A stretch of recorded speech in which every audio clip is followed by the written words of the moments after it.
Bonjour mon ami. Je m'appelle Maria et je viens du Brésil.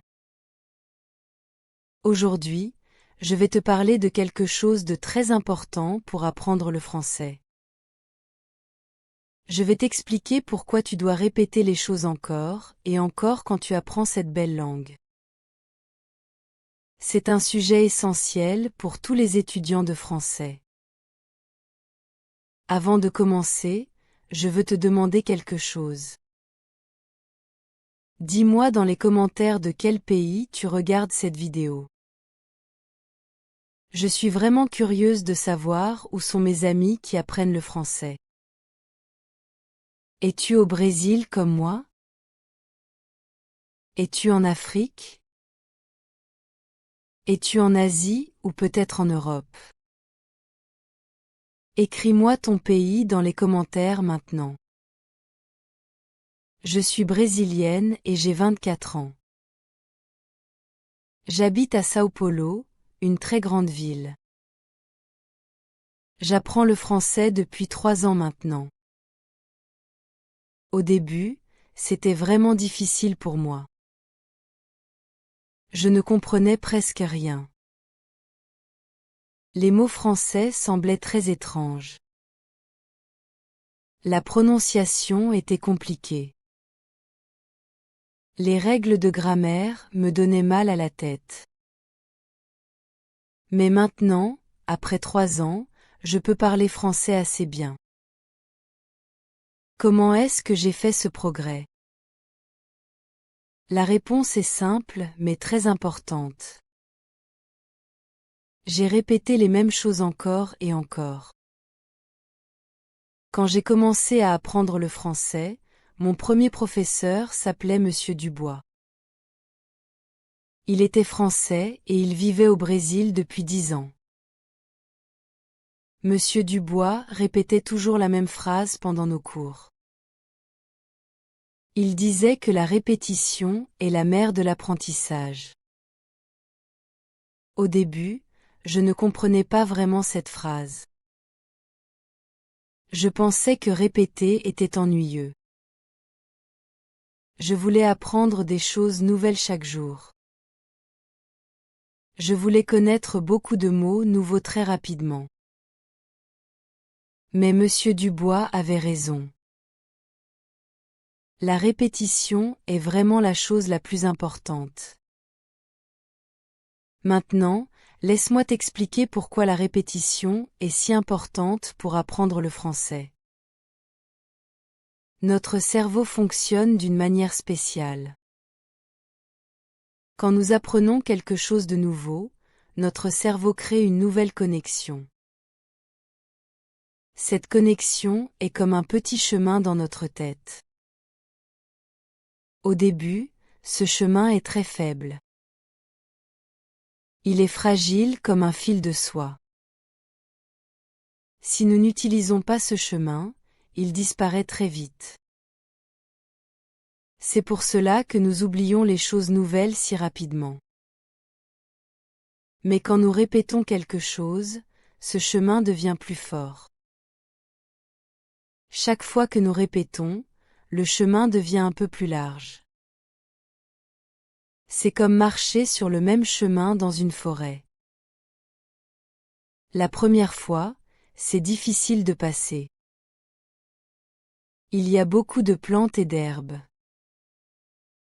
Mais si tu marches sur le même chemin tous les jours, les plantes disparaissent. Le chemin devient clair et facile. C'est exactement ce qui se passe dans notre cerveau quand nous répétons. Je vais te donner un exemple de ma propre expérience. Quand j'ai commencé le français, je ne pouvais jamais me souvenir du mot « aujourd'hui ». C'est un mot très simple, mais je l'oubliais constamment. Je confondais toujours aujourd'hui avec hier ou demain. Mon professeur me disait ce mot presque chaque jour. Je l'écrivais dans mon cahier tous les jours. Je le répétais à voix haute tous les matins. Pendant les 2 premières semaines, je devais toujours chercher ce mot dans mon cahier. Mais après un mois de répétition, le mot est devenu automatique dans ma tête. Maintenant, je n'oublie jamais aujourd'hui. Ce mot vient naturellement quand je parle français. Je ne dois pas réfléchir pour trouver ce mot. Il est là, dans ma mémoire, prêt à être utilisé. C'est le pouvoir de la répétition. La répétition transforme les choses difficiles en choses faciles. Elle transforme les choses étrangères en choses familières. Beaucoup d'étudiants font une grande erreur quand ils apprennent le français. Ils veulent toujours apprendre des choses nouvelles. Ils pensent que plus ils apprennent de mots nouveaux, mieux c'est. Ils achètent beaucoup de livres différents. Ils regardent beaucoup de vidéos différentes. Ils téléchargent beaucoup d'applications différentes. Mais ils ne répètent jamais les mêmes choses. C'est comme essayer de remplir un seau avec de l'eau quand le seau a des trous. L'eau entre, mais elle sort aussi rapidement.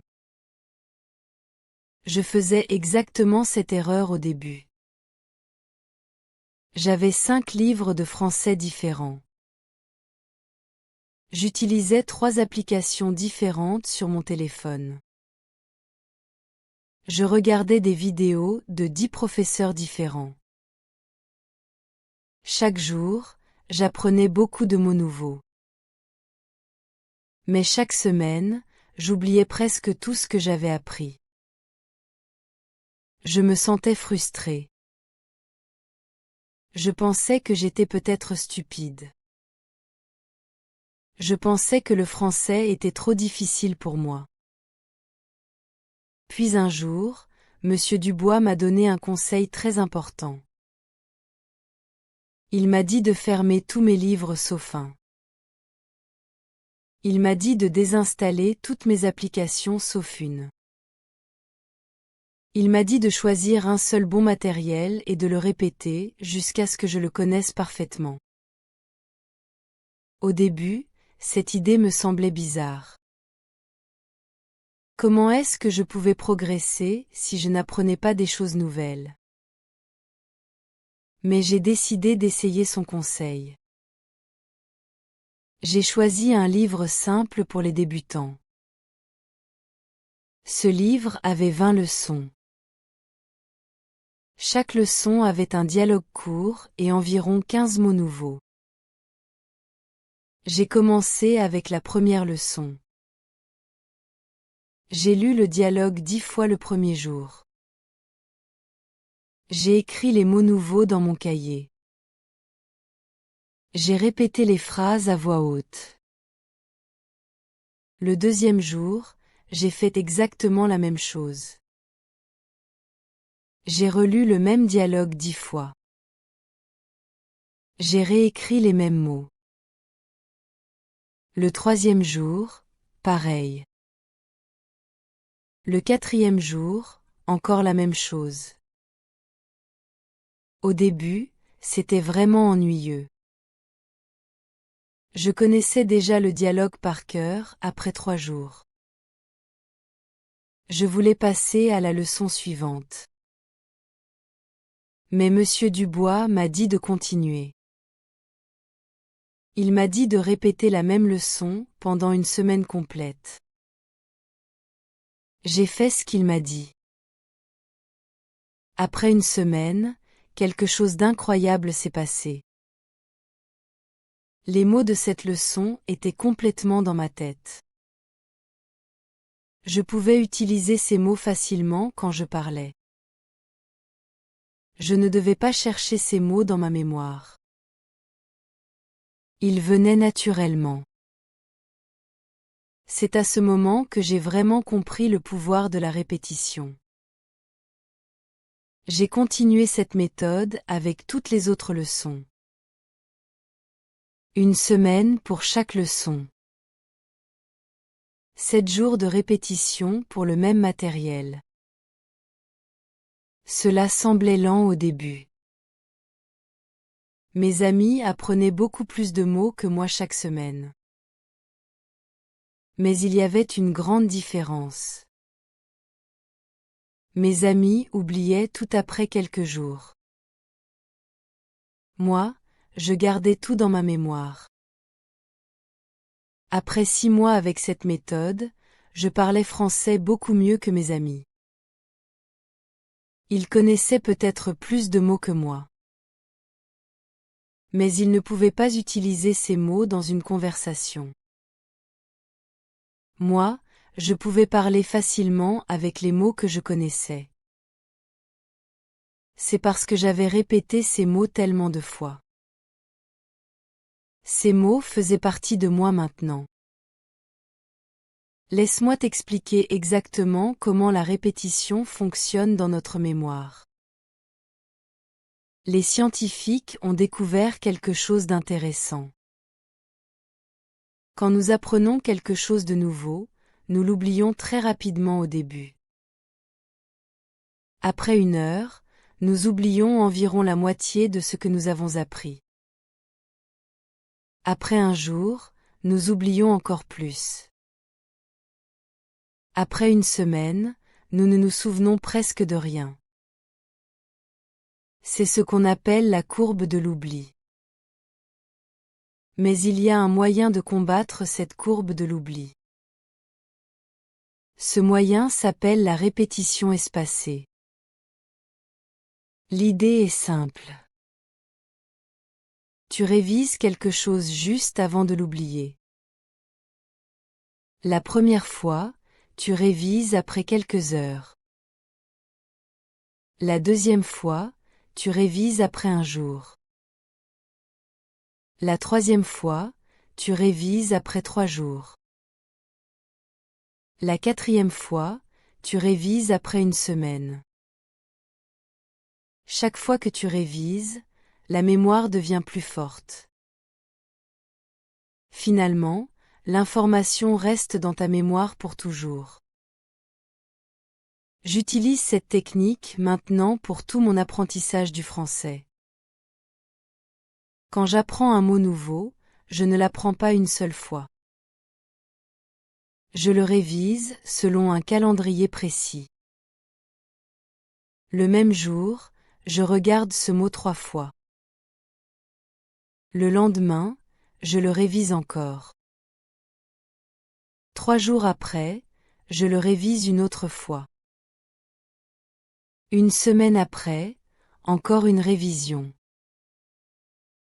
1 mois après, une dernière révision. Après toutes ces répétitions, le mot est dans ma mémoire permanente. Tu peux penser que cette méthode prend beaucoup de temps. C'est vrai qu'elle demande de l'organisation. Mais elle économise beaucoup de temps à long terme. Quand tu apprends quelque chose une seule fois, tu dois le réapprendre encore et encore parce que tu l'oublies. Mais quand tu utilises la répétition espacée, tu apprends une fois et tu te souviens pour toujours. C'est beaucoup plus efficace. Maintenant, je veux te parler de différentes façons de répéter. La répétition ne doit pas être ennuyeuse. Il existe beaucoup de méthodes différentes pour répéter le même matériel. Tu peux varier tes méthodes pour rendre la répétition plus intéressante. Je vais te donner quelques exemples de ce que je fais. La première méthode est la répétition par lecture. Je lis le même texte plusieurs fois. La première fois, je lis lentement et je cherche les mots que je ne connais pas. La deuxième fois, je lis un peu plus vite. Je commence à comprendre le sens général. La troisième fois, je lis encore plus vite. La quatrième fois, je lis à voix haute. Chaque lecture est différente, mais c'est toujours le même texte. Cette répétition aide beaucoup ma compréhension. La deuxième méthode est la répétition par écoute. J'ai des dialogues audio que j'écoute tous les jours. Je les écoute en faisant d'autres choses. J'écoute quand je prépare mon petit déjeuner. J'écoute quand je fais le ménage. J'écoute quand je marche dans la rue. Au début, je ne comprends pas tout. Mais après 10 écoutes, je commence à comprendre plus. Après 20 écoutes, je comprends presque tout. Après 50 écoutes, je connais le dialogue par cœur. La troisième méthode est la répétition par écriture. J'écris les mêmes phrases plusieurs fois. Mais je ne copie pas bêtement. J'essaie de comprendre la structure de chaque phrase. Pourquoi utilise-t-on ce verbe ici? Pourquoi cet adjectif vient avant le nom? J'écris et je réfléchis en même temps. Cette méthode aide vraiment ma grammaire. La quatrième méthode est la répétition par parole. Je répète les mêmes phrases à voix haute. Je fais attention à ma prononciation. Je fais attention à mon intonation. Je répète jusqu'à ce que ma bouche se sente confortable avec les sons français. Au début, les sons français étaient très difficiles pour ma bouche brésilienne. Mais après beaucoup de répétitions, ces sons sont devenus naturels. La cinquième méthode est la répétition par création. Je prends une phrase que j'ai apprise et je crée des variations. Par exemple, si j'apprends la phrase « je vais au marché », je crée d'autres phrases similaires.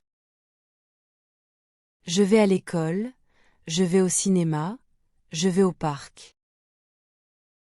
Cette méthode m'aide à utiliser la structure dans différents contextes. Chaque méthode de répétition travaille sur un aspect différent de la langue. La lecture aide la compréhension écrite. L'écoute aide la compréhension orale. L'écriture aide la production écrite. La parole aide la production orale. La création aide l'utilisation active. Quand tu combines toutes ces méthodes, ton apprentissage devient très complet. Je veux aussi te parler de l'importance de répéter avec les bons matériaux. Tous les matériaux ne sont pas bons pour la répétition. Tu dois choisir des matériaux de haute qualité. Un bon matériel pour la répétition doit avoir plusieurs caractéristiques. Il doit être à ton niveau. Il ne doit pas être trop facile ni trop difficile. Il doit contenir du français authentique et naturel. Il doit être intéressant pour toi personnellement.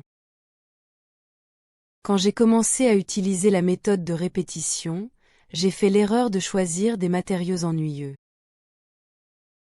J'avais un livre avec des dialogues très artificiels. Les personnages parlaient de choses que personne ne dit dans la vraie vie. Je répétais ces dialogues encore et encore, mais c'était vraiment difficile. Je n'avais pas de motivation. Après quelques semaines, j'ai abandonné ce livre. Puis j'ai trouvé un autre livre avec des histoires intéressantes. Les histoires parlaient de la vie quotidienne en France. Il y avait une histoire sur une fille qui cherchait un appartement à Paris. Une autre histoire parlait d'un homme qui préparait un repas spécial pour sa famille. Ces histoires étaient simples mais réalistes. Je trouvais ces histoires intéressantes. Répéter ces histoires était beaucoup plus facile et agréable. Mon conseil pour toi est de choisir des matériaux que tu aimes vraiment. Si tu aimes le sport, trouve des textes sur le sport.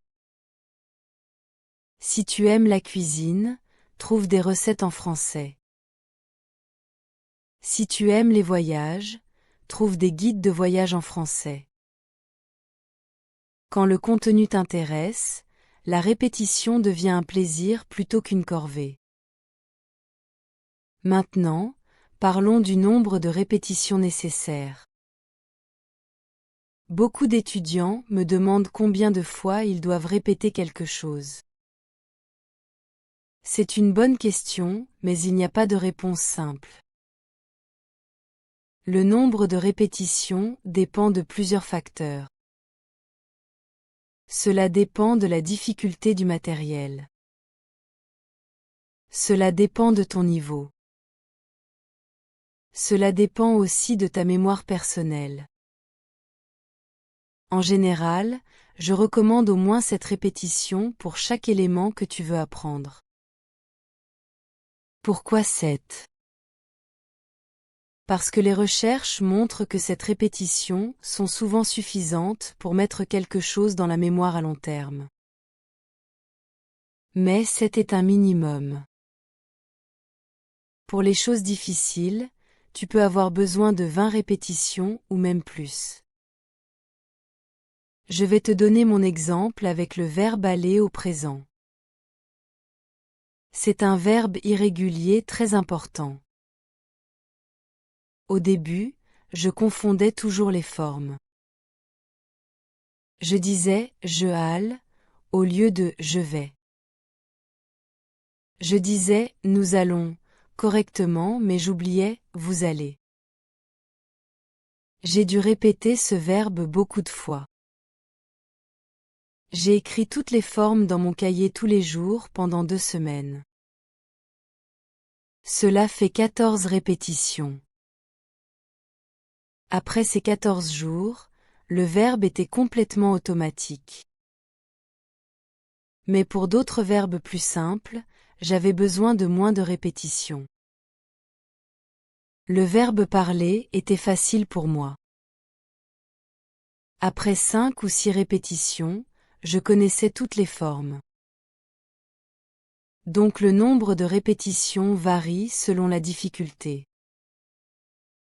Tu dois être flexible et t'adapter. Une chose très importante à comprendre est que toutes les répétitions ne sont pas égales. Une répétition active est beaucoup plus efficace qu'une répétition passive. Qu'est-ce que cela veut dire? Une répétition passive, c'est quand tu regardes quelque chose sans vraiment réfléchir. Une répétition active, c'est quand tu t'engages vraiment avec le matériel. Par exemple, imagine que tu veux apprendre une liste de vocabulaire. Une répétition passive serait de lire la liste encore et encore. Tes yeux voient les mots, mais ton cerveau ne travaille pas beaucoup. Une répétition active serait de couvrir les traductions et d'essayer de te souvenir de chaque mot. Ton cerveau doit travailler pour récupérer l'information. Ce travail rend la mémoire plus forte.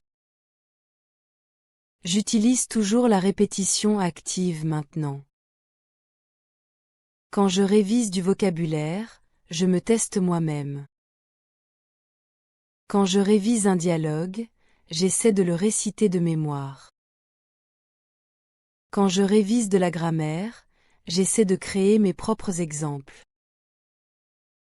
Cette approche active est beaucoup plus fatigante. Mon cerveau travaille plus. Mais les résultats sont beaucoup meilleurs. Il y a aussi un autre aspect important de la répétition. C'est l'espacement entre les répétitions. Comme je l'ai mentionné avant, la répétition espacée est très efficace. Mais pourquoi l'espacement est-il si important? Pourquoi ne pas simplement répéter 10 fois d'affilée et finir? La raison est liée à comment notre mémoire fonctionne. Quand tu répètes quelque chose 10 fois en 1 heure, les répétitions sont trop proches. Ton cerveau n'a pas besoin de travailler beaucoup. L'information est encore fraîche dans ta mémoire à court terme. Mais quand tu espaces les répétitions, ton cerveau doit travailler pour récupérer l'information. Ce travail de récupération renforce la connexion dans ton cerveau. C'est comme l'exercice physique. Si tu fais 10 pompes d'affilée, c'est un peu difficile. Mais si tu fais une pompe, tu attends 1 minute, tu fais une autre pompe, tu attends encore, et ainsi de suite, c'est beaucoup plus difficile.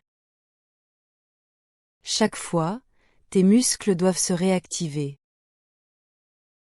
Cet effort supplémentaire rend tes muscles plus forts. C'est pareil pour ton cerveau et ta mémoire. J'ai un calendrier de révision que je suis religieusement. Quand j'apprends quelque chose de nouveau le lundi, je le révise le mardi. Puis je le révise le jeudi. Puis je le révise lundi prochain. Puis je le révise 2 semaines après. Puis je le révise 1 mois après. Chaque révision est espacée de plus en plus. Ce système fonctionne vraiment bien pour moi. Maintenant, je veux aborder un problème commun. Beaucoup d'étudiants trouvent que la répétition est ennuyeuse. C'est vrai que répéter les mêmes choses peut devenir monotone. Mais il y a des façons de rendre la répétition plus intéressante. Je vais partager mes astuces avec toi. Ma première astuce est de varier le contexte de la répétition. Je ne révise jamais au même endroit tout le temps. Parfois je révise dans ma chambre. Parfois je révise dans le parc. Parfois je révise dans un café. Parfois je révise dans le bus.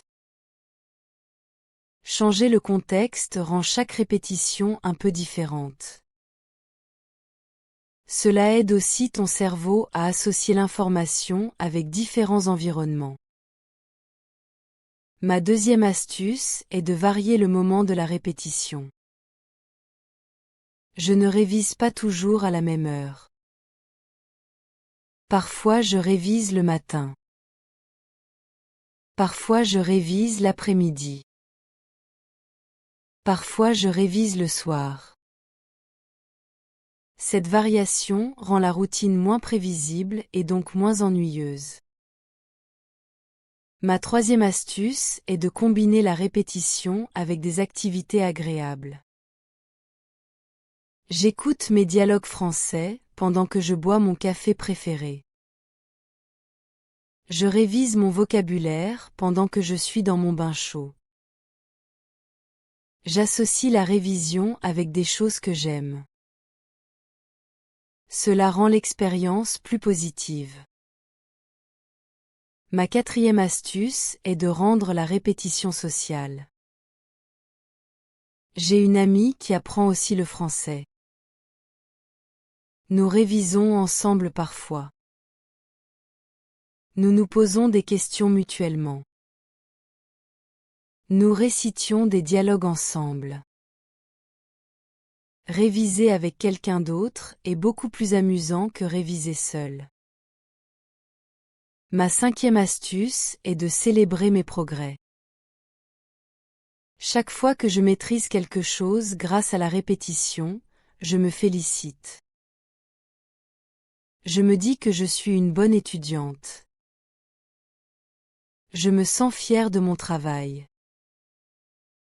Cette célébration positive me motive à continuer. Je veux aussi te parler de l'importance de répéter des phrases complètes plutôt que des mots isolés. Beaucoup d'étudiants apprennent des listes de mots.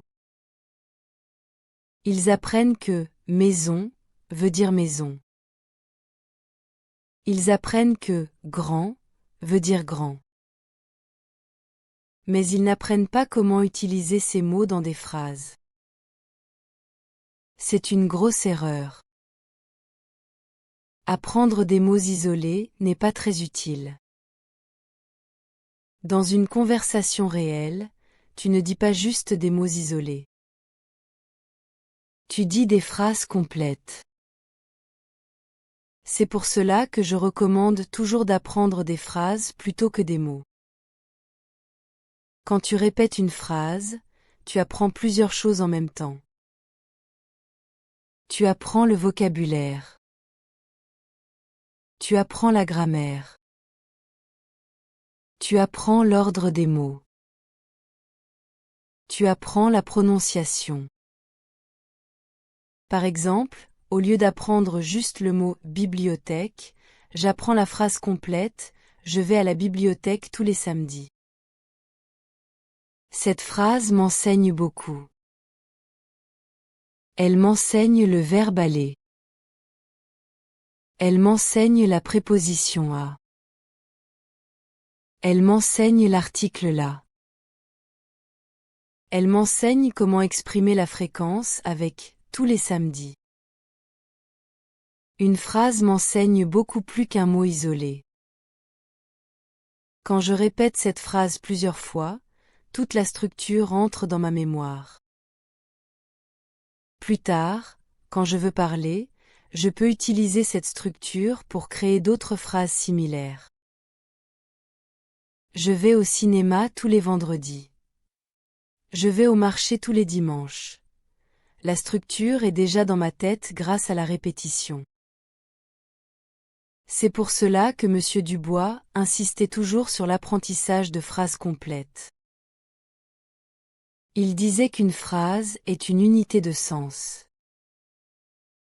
Un mot seul n'a pas beaucoup de sens sans contexte. Mais une phrase donne tout le contexte nécessaire. Cette approche a vraiment transformé mon apprentissage. Parlons maintenant de la prononciation. La prononciation française est très difficile pour les Brésiliens. Nous avons des sons très différents en portugais. Le son U, français, n'existe pas en portugais. Le son R français est complètement différent du R portugais. Les voyelles nasales sont aussi très difficiles pour nous. La seule façon de maîtriser la prononciation française est la répétition. Tu dois répéter les sons encore et encore jusqu'à ce que ta bouche apprenne les mouvements corrects. Au début, c'est vraiment difficile. Ta bouche veut faire les sons portugais parce que c'est habituel. Mais avec la répétition, ta bouche apprend les nouveaux mouvements.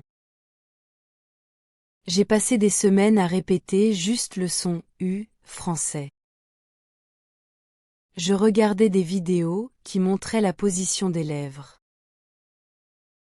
Je pratiquais devant le miroir. Je répétais tu, du, lu des centaines de fois. Mes colocataires pensaient que j'étais folle. Mais après toute cette répétition, j'ai finalement maîtrisé ce son difficile. Pour les voyelles nasales, j'ai fait la même chose. J'ai répété bon, vin, ban encore et encore. J'enregistrais ma voix et je la comparais avec des locuteurs natifs. Je corrigeais et je répétais encore. C'était un processus long et parfois frustrant. Mais la répétition a finalement payé. Maintenant, je peux prononcer les voyelles nasales correctement. La répétition est aussi très importante pour l'intonation. Le français a une intonation très différente du portugais. En portugais brésilien, notre intonation est assez musicale et variée. En français, l'intonation est plus plate et régulière. Au début, quand je parlais français, j'utilisais l'intonation portugaise. Cela sonnait très bizarre. Mon professeur m'a donné des phrases modèles à répéter. Il m'a fait répéter ces phrases en imitant exactement son intonation. Au début, cela me semblait artificiel. Je me sentais comme un robot. Mais après beaucoup de répétitions, cette intonation est devenue naturelle pour moi. Maintenant, quand je parle français, j'utilise automatiquement l'intonation française. Je veux aussi parler de la répétition dans le contexte de la grammaire. La grammaire française est assez complexe. Il y a beaucoup de règles. Il y a beaucoup d'exceptions. Beaucoup d'étudiants essaient de mémoriser toutes les règles. Ils étudient des tableaux de conjugaison. Ils mémorisent des listes d'exceptions. Mais cette approche ne fonctionne pas très bien.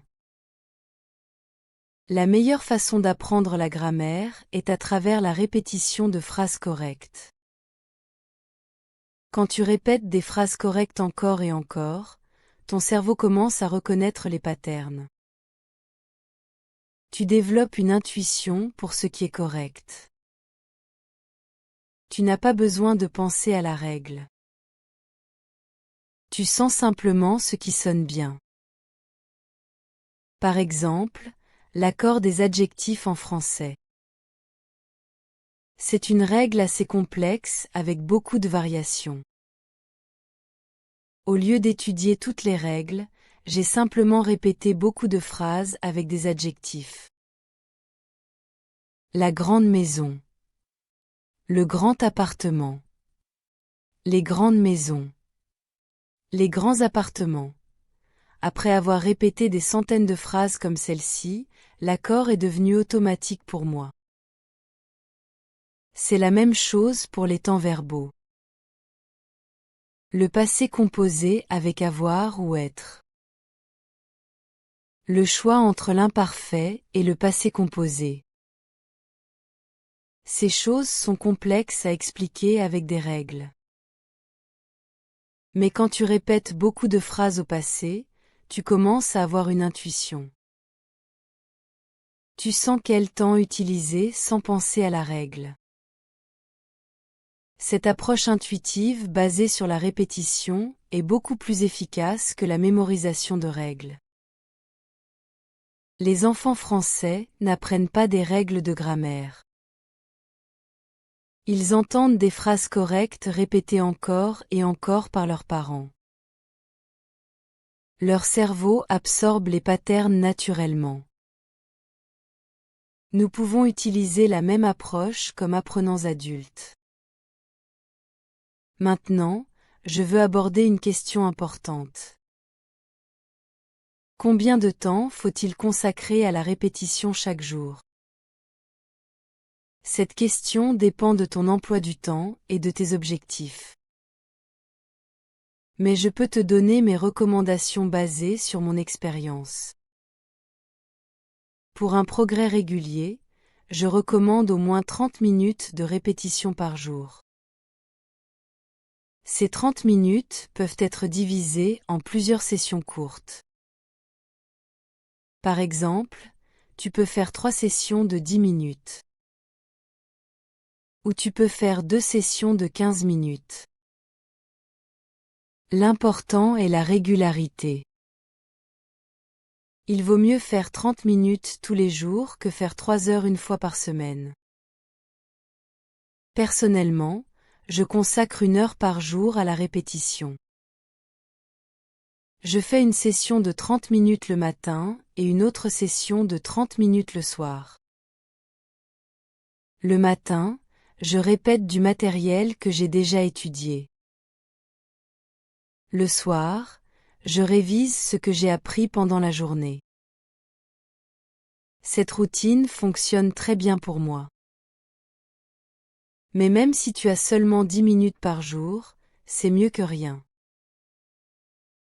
10 minutes de répétition quotidienne sont plus efficaces que 0 minutes. La clé est la constance. Tu dois faire de la répétition une habitude quotidienne, comme te brosser les dents. Je veux aussi te parler des outils qui peuvent t'aider avec la répétition. Il existe beaucoup d'applications et de programmes qui utilisent le principe de répétition espacée. Ces outils sont très utiles parce qu'ils calculent automatiquement quand tu dois réviser chaque élément. L'application que j'utilise s'appelle Anki. C'est une application gratuite de flashcards. Mais ce ne sont pas des flashcards ordinaires. L'application utilise un algorithme de répétition espacée. Elle te montre chaque carte juste au bon moment. Si tu trouves une carte facile, elle ne te la montre pas pendant longtemps. Si tu trouves une carte difficile, elle te la montre plus souvent. J'ai créé mes propres decks de cartes dans Anki. J'ai un deck pour le vocabulaire. J'ai un deck pour les phrases utiles. J'ai un deck pour les conjugaisons verbales. Chaque jour, Anki me montre les cartes que je dois réviser. Cela prend environ 20 minutes par jour. Cette application a vraiment aidé ma mémorisation. Mais les applications ne sont pas absolument nécessaires. Tu peux créer ton propre système de répétition avec juste un cahier et un calendrier. L'important n'est pas l'outil que tu utilises. L'important est que tu suives un système régulier de répétition. Parlons maintenant de la répétition dans le contexte de l'écoute. L'écoute est une compétence très importante en français. Mais c'est aussi une compétence très difficile à développer. Les Français parlent vite. Ils ne prononcent pas tous les sons. Ils utilisent beaucoup de liaisons. C'est très différent du français écrit. La répétition est essentielle pour améliorer la compréhension orale. Tu dois écouter les mêmes choses encore et encore. La première fois que tu écoutes quelque chose, tu ne comprends presque rien. C'est normal. Mais si tu écoutes la même chose 10 fois, tu commences à comprendre plus. Après 20 écoutes, tu comprends beaucoup plus. Après 50 écoutes, tu comprends presque tout. J'ai une collection de podcasts et de dialogues que j'écoute en boucle. Je choisis un épisode ou un dialogue et je l'écoute tous les jours pendant une semaine. La première écoute est toujours difficile. Je comprends peut-être 30%. Mais chaque jour, je comprends un peu plus. À la fin de la semaine, je comprends peut-être 90%. Cette méthode est beaucoup plus efficace que d'écouter plein de choses différentes une seule fois. Quand tu écoutes quelque chose de nouveau chaque jour, tu restes toujours au niveau de débutant. Mais quand tu répètes le même matériel, tu progresses vraiment. Tu commences à reconnaître les mots individuels. Tu commences à comprendre les liaisons. Tu commences à suivre le rythme du français parlé. Une astuce que j'utilise est l'écoute active suivie de l'écoute passive. D'abord, je fais une écoute active. Je suis concentré et j'essaie de comprendre chaque mot. Puis je fais plusieurs écoutes passives. Je laisse l'audio jouer en arrière-plan pendant que je fais d'autres choses. Cette combinaison d'écoute active et passive est très efficace. La répétition aide aussi avec le vocabulaire passif versus actif.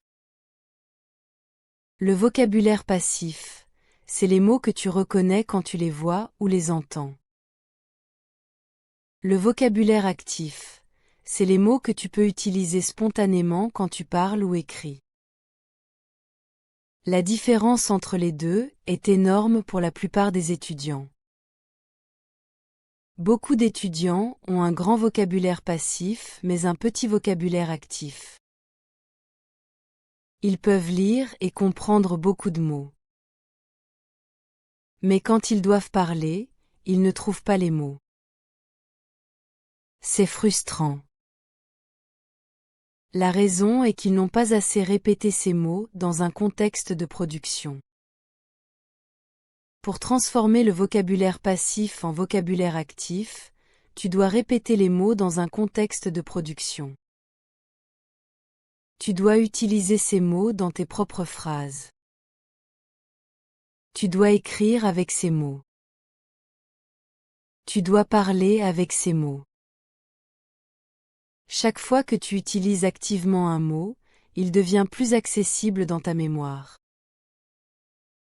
J'ai un exercice que je fais régulièrement. Je prends 10 mots de mon vocabulaire passif. Ce sont des mots que je reconnais, mais que je n'utilise jamais. Puis je crée 5 phrases originales avec chaque mot. Cela fait 50 phrases au total. Cet exercice me force à utiliser activement ces mots. Après cet exercice, ces mots deviennent partie de mon vocabulaire actif. La répétition est aussi importante pour développer la fluidité. La fluidité, c'est la capacité de parler sans trop d'hésitation. Beaucoup d'étudiants parlent très lentement parce qu'ils doivent penser à chaque mot. Ils traduisent mentalement du portugais au français. Ce processus de traduction ralentit beaucoup la parole. La seule façon de développer la fluidité est de répéter des phrases jusqu'à ce qu'elles deviennent automatiques. Quand une phrase est automatique, tu n'as pas besoin de penser. Elle sort naturellement de ta bouche. Plus tu as de phrases automatiques, plus tu parles avec fluidité.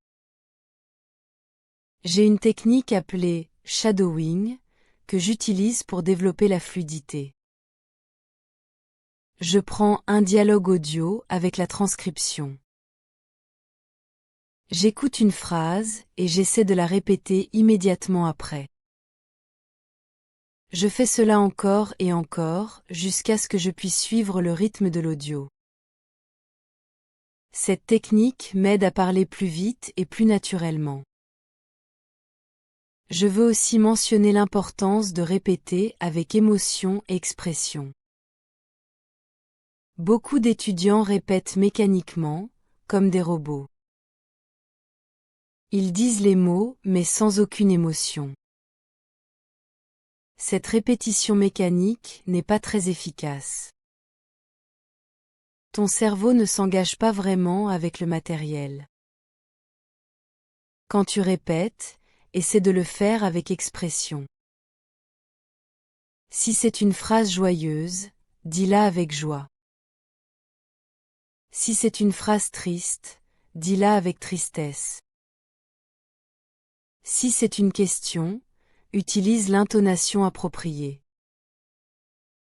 Quand tu répètes avec émotion, tu crées des associations plus fortes dans ton cerveau.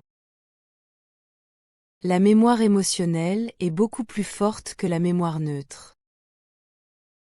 Je fais parfois même des petites performances dramatiques quand je répète. Je prétends être un acteur qui récite son script. Je mets beaucoup d'énergie et d'émotion dans chaque phrase. Cela peut sembler bizarre, mais cela rend la répétition beaucoup plus mémorable. Et c'est aussi beaucoup plus amusant. Maintenant, je veux aborder un mythe commun sur la répétition. Beaucoup de gens pensent que la répétition tue la créativité. Ils pensent que si tu répètes toujours les mêmes choses, tu ne peux pas être créatif avec la langue. C'est complètement faux. En réalité, c'est exactement l'opposé. La répétition est la base de la créativité. Quand tu as maîtrisé les structures de base grâce à la répétition, tu peux ensuite les combiner de façon créative. C'est comme la musique. Un musicien doit répéter les gammes encore et encore. Cette répétition semble mécanique. Mais c'est cette base solide qui permet aux musiciens de créer de la belle musique ensuite. En français, c'est pareil. Quand tu as répété beaucoup de structures de base, tu peux ensuite les combiner pour créer tes propres phrases uniques. Tu n'es pas limité à répéter exactement ce que tu as appris. Tu peux adapter et modifier. Tu peux créer quelque chose de nouveau. Mais tu dois d'abord avoir cette base solide que seule la répétition peut donner. Je vois cela dans ma propre expérience.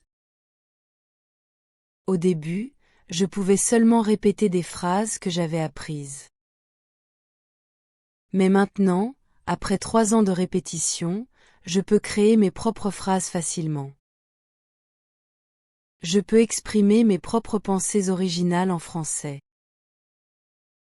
Cette créativité est possible parce que j'ai une grande bibliothèque de structures dans ma mémoire grâce à la répétition.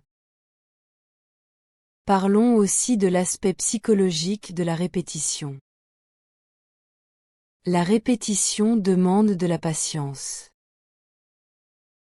Elle demande de la discipline. Elle demande de la persévérance. Ce ne sont pas des qualités faciles à développer. Beaucoup d'étudiants abandonnent parce qu'ils n'ont pas la patience de répéter. Dans notre monde moderne, nous voulons tout de suite. Nous sommes habitués à la gratification instantanée. Nous voulons apprendre le français rapidement. Nous cherchons des raccourcis et des méthodes miraculeuses. Mais la vérité est qu'il n'y a pas de raccourci. L'apprentissage d'une langue demande du temps et de la répétition. J'ai dû développer beaucoup de patience pour suivre ma méthode de répétition. Au début, c'était vraiment difficile. Je voulais progresser plus vite. Je me comparais avec d'autres étudiants qui semblaient apprendre plus rapidement. Mais j'ai appris que la vitesse apparente n'est pas la même chose que le vrai apprentissage. Les étudiants qui semblaient apprendre vite oubliaient aussi vite. Moi, avec ma méthode lente de répétition, je gardais tout ce que j'apprenais. Cette réalisation m'a donné de la patience. J'ai accepté que l'apprentissage d'une langue est un marathon, pas un sprint. J'ai accepté que je dois répéter les choses encore et encore. Cette acceptation a rendu le processus beaucoup moins frustrant. Maintenant, je trouve même la répétition relaxante et méditative. Je veux aussi te parler de l'importance de la répétition distribuée dans le temps. C'est un concept lié à la répétition espacée, mais un peu différent. L'idée est d'étudier régulièrement plutôt que d'étudier intensivement pendant de courtes périodes. Beaucoup d'étudiants étudient de façon irrégulière. Ils n'étudient pas pendant une semaine. Puis ils étudient 6 heures pendant un jour. Puis ils n'étudient pas encore pendant une semaine. Cette approche ne fonctionne pas bien. Le cerveau a besoin d'exposition régulière pour créer des connexions solides. C'est beaucoup mieux d'étudier 30 minutes tous les jours que de faire 3 heures et demie une fois par semaine. Même si le temps total est le même, la distribution quotidienne est beaucoup plus efficace. C'est parce que ton cerveau a le temps de consolider l'information pendant ton sommeil chaque nuit. Quand tu étudies tous les jours, ton cerveau travaille sur le français même quand tu dors. Pendant le sommeil, ton cerveau organise et renforce les connexions que tu as créées pendant la journée.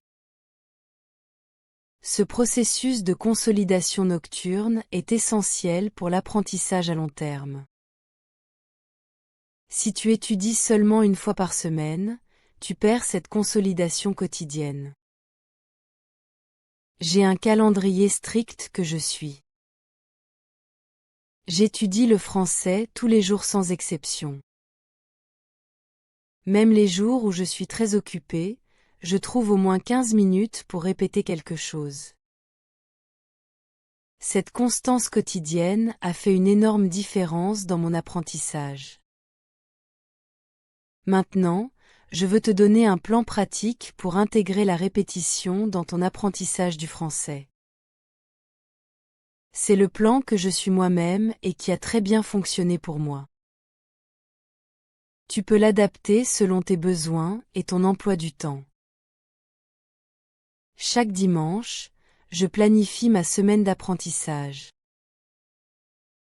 Je choisis un dialogue ou un texte que je vais répéter pendant toute la semaine. Je choisis aussi environ 20 nouveaux mots que je veux apprendre. Je crée des cartes Anki pour ces mots. Je note tout cela dans mon calendrier. Le lundi, je lis le texte 3 fois. Je cherche tous les mots nouveaux. Je crée des phrases avec ces mots. J'écoute l'audio du texte 5 fois. Je passe environ 45 minutes sur cette première session. Le mardi, je relis le texte 2 fois. J'écoute l'audio 5 fois encore. Je répète les phrases du texte à voix haute. Je révise mes cartes Anki. Je passe environ 30 minutes. Le mercredi, je fais la même chose que le mardi. Je relis, j'écoute, je répète à voix haute. Je révise Anki. 30 minutes encore. Le jeudi, je commence à faire du shadowing avec l'audio. J'essaie de réciter le texte de mémoire. Je révise Anki. 30 minutes. Le vendredi, je continue le shadowing. J'écris le texte de mémoire. Je révise Anki. 30 minutes. Le samedi, je fais une révision finale. Je récite le texte de mémoire. J'utilise les structures du texte pour créer mes propres phrases. Je révise Anki. 30 minutes. À la fin de la semaine, je connais le texte très bien. Les mots et structures sont dans ma mémoire. Je suis prête à passer à un nouveau texte la semaine suivante. Mais je continue à réviser le texte précédent, selon le calendrier de répétition espacée. Ce système peut sembler rigide, mais il fonctionne vraiment bien. La clé est d'avoir un plan et de le suivre. Sans plan, c'est facile de sauter des jours ou d'oublier de réviser. Avec un plan, tu sais exactement quoi faire chaque jour. Je veux aussi te parler de l'importance de suivre tes progrès. Quand tu répètes les mêmes choses encore et encore, il peut être difficile de voir tes progrès. C'est pour cela qu'il est important de garder une trace de ce que tu as appris. Cela te motive à continuer. J'ai un cahier où je note tout ce que j'apprends. Chaque fois que je maîtrise un nouveau texte, je l'écris dans mon cahier. Chaque fois que j'apprends un nouveau mot, je le note. Chaque mois, je regarde en arrière et je vois combien j'ai appris. C'est très motivant de voir la liste grandir. Je fais aussi des tests réguliers pour mesurer mes progrès. Chaque 3 mois, je fais un test de niveau en ligne. Je compare mes résultats avec les tests précédents. Je vois mes scores augmenter progressivement. Cela me montre que ma méthode de répétition fonctionne vraiment. Une autre façon de suivre mes progrès est d'enregistrer ma voix. Au début de chaque mois, je m'enregistre en parlant français pendant 2 minutes. À la fin du mois, je m'enregistre encore. Puis je compare les 2 enregistrements. Je peux entendre l'amélioration dans ma prononciation et ma fluidité. C'est très satisfaisant. Maintenant, je veux aborder quelques défis communs avec la répétition et comment les surmonter. Le premier défi est l'ennui. Comme j'ai mentionné avant, répéter les mêmes choses peut devenir ennuyeux. La solution est de varier tes méthodes de répétition et de choisir des matériaux intéressants. Le deuxième défi est le manque de temps. Beaucoup de gens disent qu'ils n'ont pas le temps de répéter. Mais la vérité est que tout le monde a au moins 15 minutes par jour. Tu peux répéter pendant que tu prends le bus.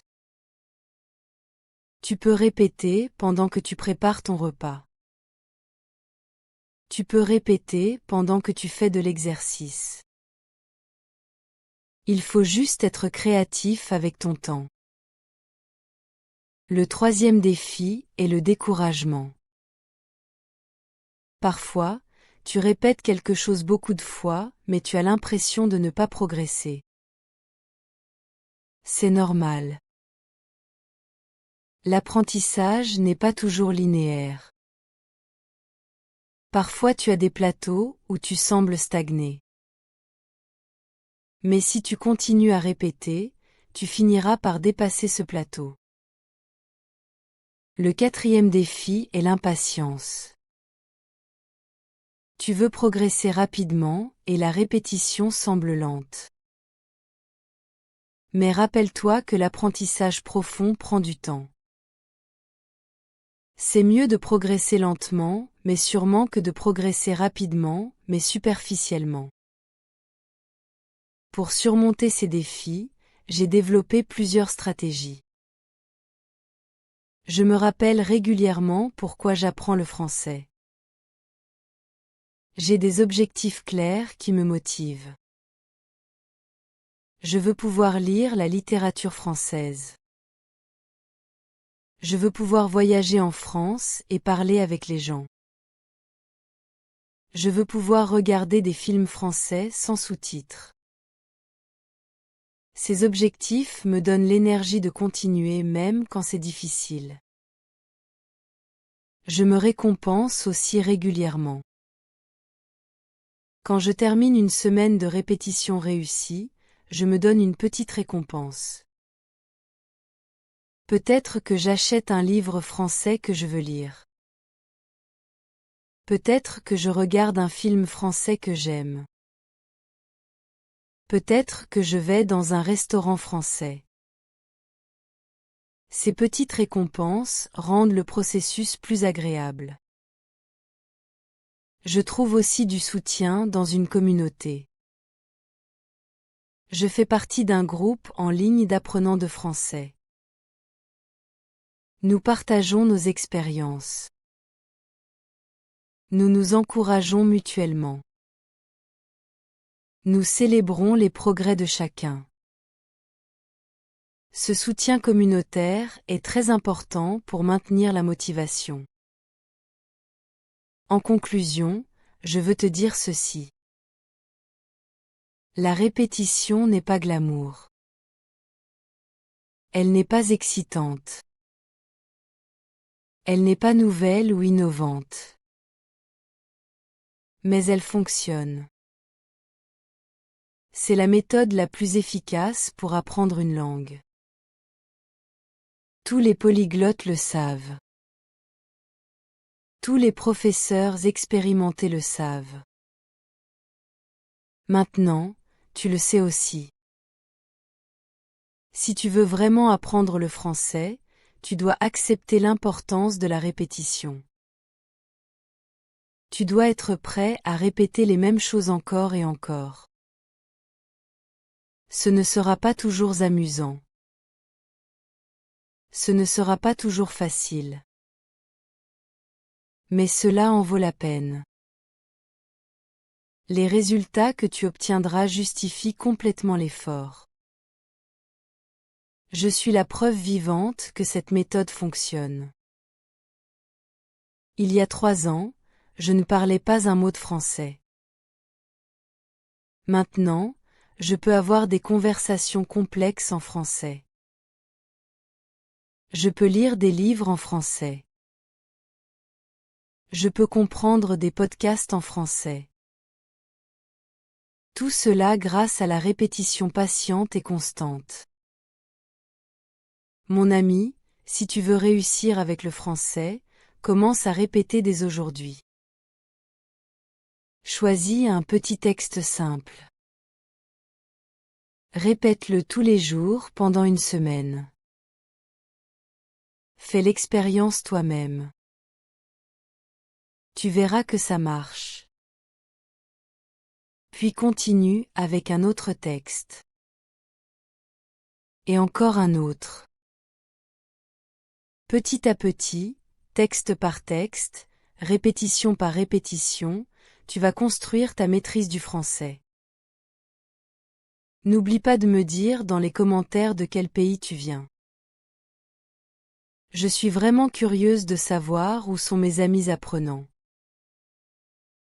Et si tu as des questions sur la répétition ou sur l'apprentissage du français en général, écris-moi aussi. Je serai heureuse de te répondre. Merci de m'avoir écouté aujourd'hui. J'espère que ce que j'ai partagé t'aidera dans ton voyage d'apprentissage du français. Rappelle-toi, la répétition est ton amie la plus fidèle. Elle ne te décevra jamais si tu lui donnes une chance. Bon courage avec ton français et à bientôt.